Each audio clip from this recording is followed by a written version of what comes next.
Hello, welcome to Your Yoga Life with Viviane Wolf, Yoga and Movement. I am Viviane Wolf, and you are in Your Yoga Life Facebook group.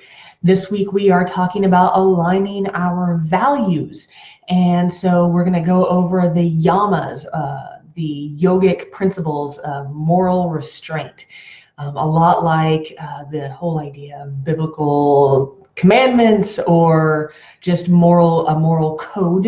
It helps us dig deeper into our values, how we can align with them more fully, and use that to go deeper into our personal truth. So today is Ahimsa, and I've got my little notes here. So I'm going to read to you just a little bit here, and then we're going to do a yoga pose. So Ahimsa, being firmly grounded in non-violence, creates an atmosphere in which others can let go of their hostility. That's from the Yoga Sutras of Patanjali. And basically what Ahimsa is, it is non-violence, it's non-harming, and again, it's one of those concepts that we understand inherently, but we don't dig too deep into it. We know we're not supposed to hurt each other, and yet there's a lot of suffering in the world that can be avoided if we are just a little more aware of how we move in the world. So I like to use this analogy. I feel like Ahimsa, or non-harming, is a scale, and on one side you have Gandhi, who is like, ultimate pacifist, no meat in his diet, would not, harm a mosquito if it was biting him, that kind of beautiful person living in Ahimsa. And then we've got Jeffrey Dahmer over here, who is probably the worst violator of Ahimsa ever.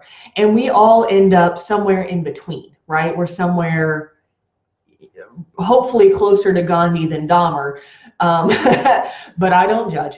And so what we can do is we can become aware of where we are on that scale, and then start to take steps to move further up, moving more into the idea of Ahimsa. And so one of the things that we can talk about is Ahimsa for yourself, learning to love and be compassionate with yourself and reducing the harm that you give to yourself. Some of that is exhausting yourself beyond the point of fatigue. Abusing your body, being harmful to your body, either in work or in play. Sometimes we hit those 16-hour work days and it leaves us depleted and drained. And I feel like that is a violation of Ahimsa. Also, sometimes when we are working out or when we are playing, we feel this need to push further than our body limitations are. And I feel like that is also a violation of Ahimsa. So one of the ways that you can be more loving and compassionate to your body is to learn to become aware and just listen to your body and listen to the cues that it gives you. When it says, I've had enough, then listen, put down whatever it is that you're doing and walk away. Or step away, or lay down, or take a nap, whatever you feel like you need to do to honor your body. And that can go the other way.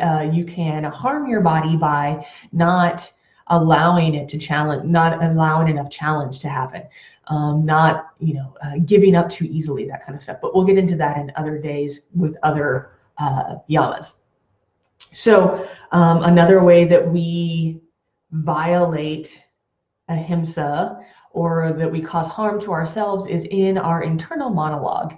A lot of times we don't even realize the negativity that is going through our mind. And so to move up the scale of Ahimsa, you might start just start noticing when you are being negative to yourself, whenever you are limiting yourself before you even get a chance to try the thing, or to read the book, or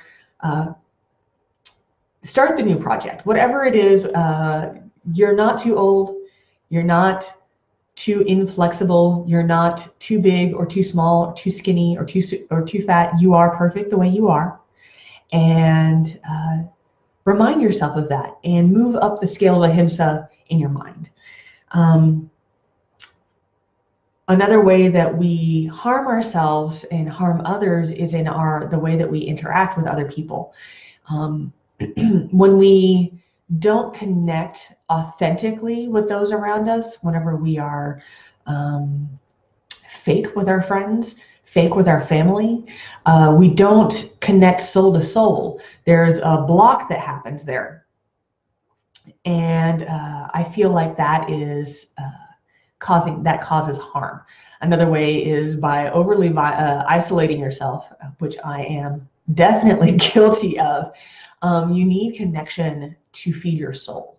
And so finding those people that you can bare your soul to with authenticity and vulnerability will teach you and others to be more compassionate and to be more loving to yourself and to others.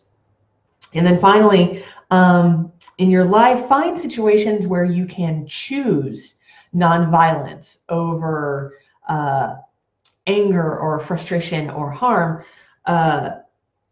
whether it's at work with a coworker who frustrates you, whether it's at the mall, someone cuts in line in front of you, or they roll their eyes at you, or whatever. Even if it's while you're driving and someone cuts you off, see if you can, in that moment, recognize that you are not moving from a place of love and compassion and choose those instead. I know that's easy to say, but like I said, these are baby steps. Just see if you can do one thing today that moves you further into love and compassion and a little further away from violence or harm to yourself or to others. So with that in mind, I am going to show you a little yoga pose that will help you to embody ahimsa and the concepts that go behind it.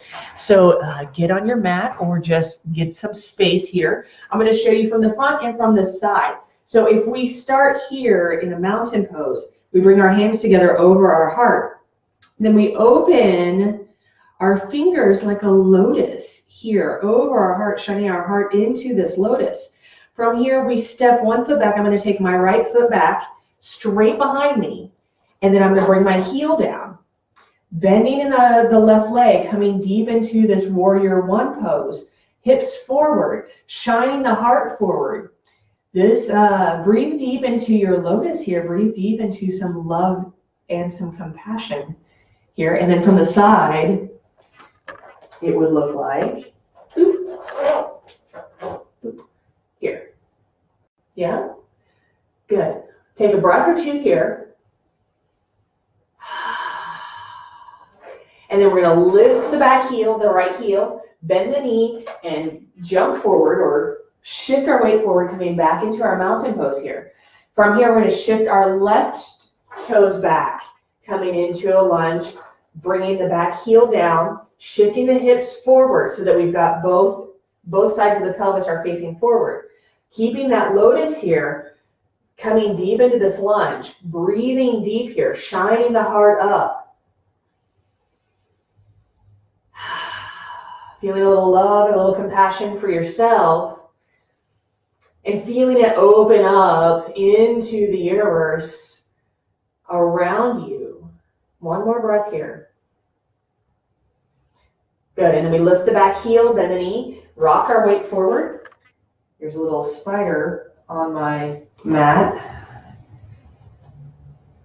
And those who know me know that I really don't like it there, but I'm going to leave it there because I have love and compassion in my heart, and I trust that it will not harm me. From here, take one more breath, and then let it go. Go. Look at that. We're really out of focus. That's okay. So, love and compassion over violence and harm. That is ahimsa, the first moral restraint of this week. So how do you practice ahimsa? How does it show up in your life? Drop the answer in the comments, and I will see you tomorrow. Namaste.